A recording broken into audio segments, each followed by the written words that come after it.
Hello dear students, welcome to you DLK Biology Smart Class and I am DL Kumar.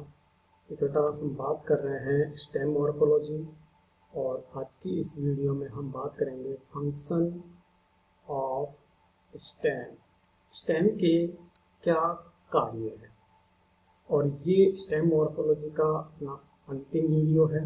इससे पूर्व की videos में हमने स्टेम मॉडिफिकेशन, स्टेम के फॉर्म्स और स्टेम इंट्रोडक्शन डिस्कस किया था और इंट्रोडक्शन में भी मैंने फंक्शन बताए थे। और अपन यहाँ कार्य बात करें तो तने का मुख्य कार्य यदि अपन देखें, मुख्य कार्य तो है पर्ण शाखाओं, फलों, पुष्पों व बीजों को धारण करना। तने पर ही पत्तियां, शाखाएं, पुष्प, फल व बीज उपस्थित होते हैं। इसका मुख्य कार्य इनको धारण करना है। इसके अलावा अपन बात करें तना या शाखीय तना जो है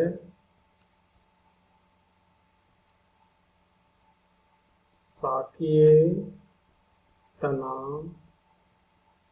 हरे रंग का होता है, हरे रंग का होता है जो प्रकाश संश्लेषण करता है, जिसे भोजन के रूप में भी काम में आता है, भोजन संश्लेषण में भी काम में आता है। इसके अलावा तना जो है, तना जल के परिवहन में सहायक है और पत्तियों के पास जड़ों द्वारा अवशोषित जल को तने द्वारा ही पहुंचाया जाता है, पौधे के विभिन्न भागों तक पहुंचाया जाता है। तने द्वारा मृदा से उद्ग्रहण खनिज तत्व भी तने द्वारा ही संचरित किए जाते हैं। तो जल के संचरण में, खनिज तत्वों के संचरण में, प्रकाश संश्लेषण में, फूल पत्तियों शाखाओं को धारण करने में इसका अति महत्वपूर्ण कार्य है। इसके अलावा तना रूपांतरित होकर निम्न कार्य करता है। तो रूपांतरित होकर ये भोजन में, जिसमें अपन ने जैसे आलू है, प्याज है, अदरक है, अरबी है, ये देखा। तो आलू, अरबी, अदरक, ठीक है, ये भोजन के रूप में लिए जाते हैं। इसके अलावा सहारा, तने के विभिन्न रूपांतरण, जैसे अभी अपन ने स्टेम टेंड्रिल देखा, ये सहारा प्रदान करते हैं। तो इसमें स्टेम टेंड्रिल या तना प्रतान जो कि इसको सहारा प्रदान करते हैं, जिससे ऊपर चढ़ाने में ये सहायता मिलती है इसको। इसके अलावा सुरक्षा, इसमें कांटे इसके रूपांतरण है। स्टेम कंटक जो अपन ने देखे, कांटे जो कक्षस्थ कलिकाओं का रूपांतरण होता है, जो सुरक्षा प्रदान करता है, सुरक्षा प्रदान करना। अब जैसे नींबू में हमने बात की, नींबू में, ठीक है। इसके अलावा एक अति महत्वपूर्ण है, वो है कायिक जनन।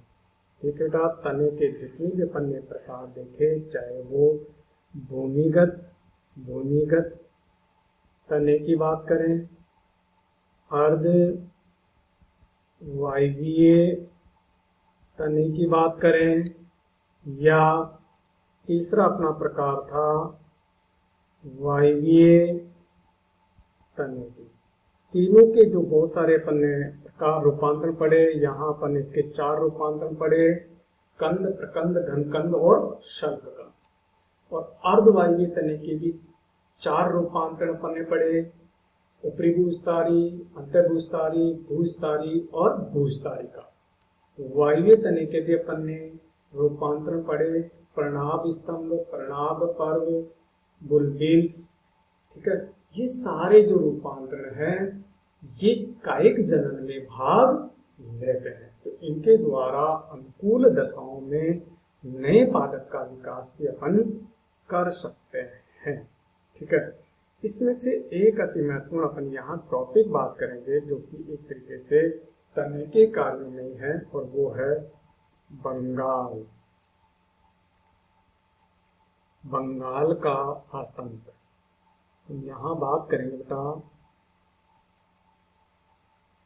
बंगाल का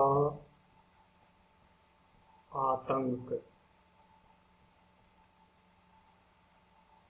देखिए, बहुत इंपॉर्टेंट टॉपिक है, हमेशा क्वेश्चन पूछा जाता है एग्जाम में।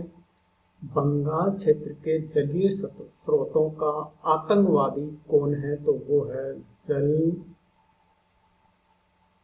कुंभी। तो जलीय स्रोत का आतंकवादी, जलीय स्रोतों का आतंकवादी है कौन? जलकुंभी। क्यों है उसके लिए, जलकुंभी जो है जिसे अपन कोर्निया कहते हैं, जलकुंभी में तीव्र गति से कायिक जनन होता है। देखिए बेटा, ऑफसेट, ऑफसेट आपने नाम सुना है, ऑफसेट, या जिसे अपन कहते हैं भूस्तारिका। और भूस्तारिका में जो तना है उसके द्वारा कायिक जनन होता है। तो कायिक जनन बहुत तीव्र गति से होता है। तो देखिए, जलकुंभी में तीव्र गति से कायिक जनन होता है, जिससे संपूर्ण जल स्तर, संपूर्ण जल स्रोत की सतह पर जलकुंभी फैल जाती है। बहुत तीव्र गति से इसमें क्या होता है? कायिक जनन होता है। किसके माध्यम से होता है? ऑफसेट या भूस्तारिका के माध्यम से होता है। और पूरे जल स्रोत की सरफेस पे ये फैल जाती है। इस जल सरफेस की फैलने से क्या होता है कि जल में जो घुलित ऑक्सीजन है उसमें तो वेधान पैदा करेगी ये, क्योंकि बाहर से इसमें वायु घुलने नहीं देगी। इसके अलावा जो जल में घुली हुई ऑक्सीजन है उसको भी ये काम में ले लेगी, जिससे जल स्रोत में घुलित ऑक्सीजन की कमी हो जाएगी। तो यह जल स्रोत में घुलनशील ऑक्सीजन में कमी कर देती है। तो डिसॉल्व ऑक्सीजन में कमी कर देती है और दूसरी ऊपर से घुलने भी नहीं देती है। अब डिसॉल्व ऑक्सीजन की कमी हो जाने से क्या होगा कि जो जलीय जीव जंतु हैं उनकी मृत्यु हो जाती है।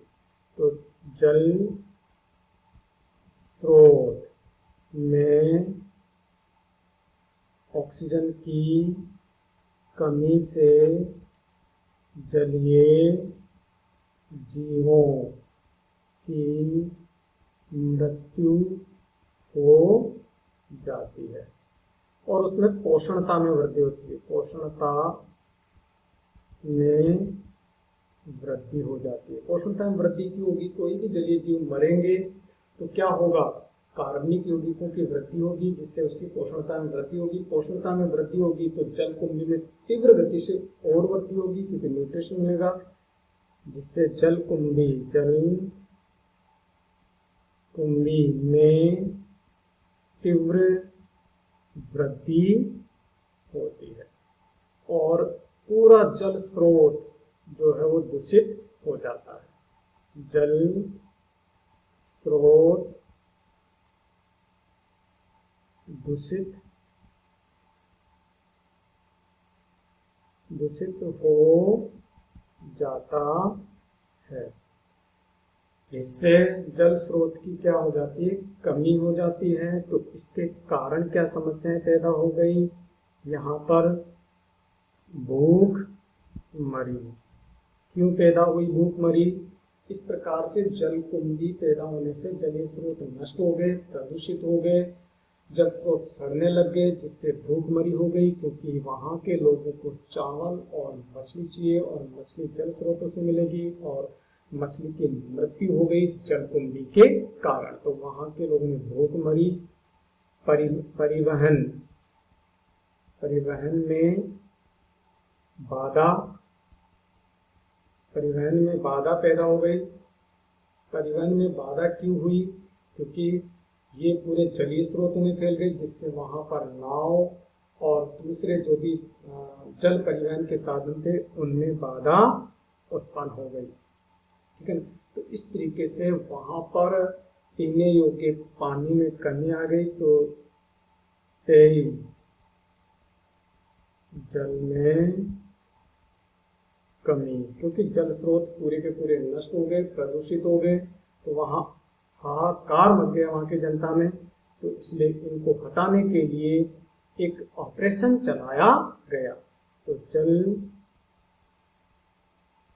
कुंभी को बंगाल के जल स्रोत से हटाने हेतु एक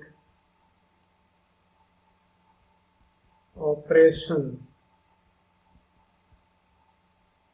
चलाया गया और इसी को हम बंगाल का आतंक कहते हैं, जो एक तरीके से तने का ही कार्य है, क्योंकि तने में इकाई परिवर्तन के कारण बहुत तेजी से वृद्धि हुई और बंगाल क्षेत्र के जल स्रोत पूर्णतः नष्ट हो गए, जिससे वहां पर भूख मरी, पेयजल की समस्या और परिवहन में बाधा उत्पन्न हो गई।